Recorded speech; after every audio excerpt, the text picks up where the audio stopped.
Hello foodies, welcome back to my channel. But ఈరోజు నేను చూపించే రెసిపీ వచ్చేసి పిండి నానబెట్టే అవసరం లేకుండా, మినపప్పుతో అవసరం లేకుండా ఉప్మా రవ్వతో వడలు అయితే ఎలా చేసుకోవాలో చూపిస్తున్నాను. తప్పకుండా చూడండి, అలాగే ట్రై చేయండి.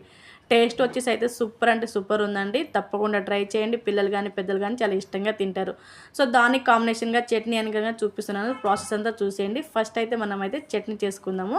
సో చట్నీ చేసుకోవడానికి గ్యాస్ మీద ఒక కళాయి పెట్టుకొని కొంచెం హీట్ అయిన తర్వాత మన ఘాటుకు తగ్గట్టుగా పచ్చిమిర్చి యాడ్ చేసుకోవాలి.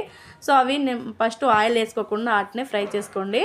సో ఆయిల్ వేసుకోవడం వల్ల ఏంటిదంటే మనకు పైన తెల్లుతూ ఉంటాయి మిర్చి అనేవి. సో ఆయిల్ వేసుకోకుండా మంచిగా ఫ్రై అయిన తర్వాత దాంట్లోనే ఒక టేబుల్ స్పూన్ నింపులుగా ఆయిల్ వేసేసుకోండి. సో దాంట్లోనే కొంచెం కరివేపాకు, జీలకర్ర వేసుకొని మంచిగా ఫ్రై అయిన తర్వాత స్టవ్ బంద్ చేసుకొని పక్కన పెట్టేసుకోవాలి.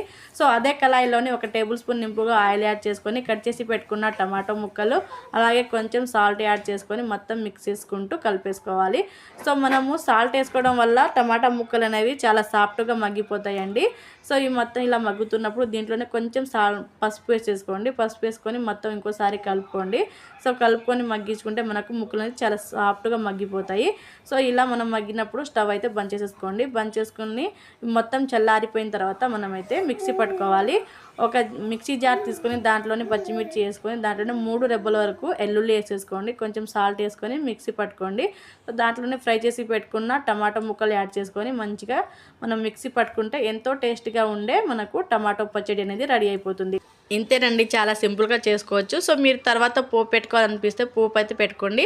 సో నేనైతే పోపు అయితే ఏం పెట్టట్లేదు, ఎందుకంటే మొత్తం ఆయిల్లో ఫ్రై చేశాను కదా, పోపు అనేది అంత అవసరమే ఉండదు. సో తర్వాత అయితే మనం వడలు ఎలా ప్రిపేర్ చేసుకోవాలో చూపిస్తాను, చూసేయండి. ఒక కళాయి పెట్టుకొని దాంట్లో ఒక 2 బౌల్స్ నింపుగా వాటర్ యాడ్ చేసుకోవాలి. వాటర్ అనేది ఇలా మరుగుతూ ఉన్నప్పుడు అదే బౌల్ నింపుగా ఉప్మా రవ్వ యాడ్ చేసుకోవాలి. సో మనం ఏ బౌల్తో అయితే వాటర్ వేసుకున్నామో అదే బౌల్తో అయితే ఒక బౌల్ నింపుగా ఉప్మా రవ్వ వేసుకొని దాంట్లో కొంచెం సాల్ట్ వేసుకొని మొత్తం ఇలా మిక్స్ చేసుకుంటూ కలుపుకుంటూ మనం కుక్ అవ్వనివ్వాలి ఉప్మా రవ్వ అనేది.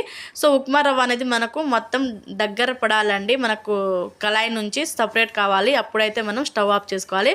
స్టవ్ ఆఫ్ చేసుకొని ఒక 10 మినిట్స్ వరకు వాటిని వదిలేసిన తర్వాత ఒక 10 మినిట్స్ తర్వాత మన హ్యాండ్కి కొంచెం వాటర్ అప్లై చేసుకొని ఒక ముద్దల్లా తీసుకొని నేను చూపిస్తాను చూడండి వీడియోలో, ఇలా పిసుక్కుంటూ మనం ఇట్లా రౌండ్గా చేసుకొని మధ్యలో హోల్ పెట్టుకుంటే మనకు వడలు అనేది రెడీ అయిపోయినట్టే. సో ఇది అన్నీ ఒకేసారిగా రెడీ చేసుకొని ఒకేసారిగా మనం ఫ్రై చేసుకోవచ్చు. డ్రీ ఫ్రై చేసుకుంటే మనకు ఎంతో టేస్టీగా ఉండే వడలు అయితే రెడీ అయిపోతున్నట్టే. సో చాలా టైం ఏం పట్టదండి, మనం చాలా సింపుల్గా చేసుకోవచ్చు. పిండి నానబెట్టాలనే అవసరమే లేదు, మినపప్పుతో అలాంటితో ఏం అవసరం లేకుండా ఉప్మా రవ్వ ఒకటి ఉంటే చాలు, చాలా సింపుల్గా చేసుకోవచ్చు. టేస్ట్ అయితే సూపర్ అంటే సూపర్ ఉందండి. తప్పకుండా ట్రై చేయండి. మీకు ఎలా వచ్చిందో కామెంట్ సెక్షన్లో కామెంట్ చేయండి.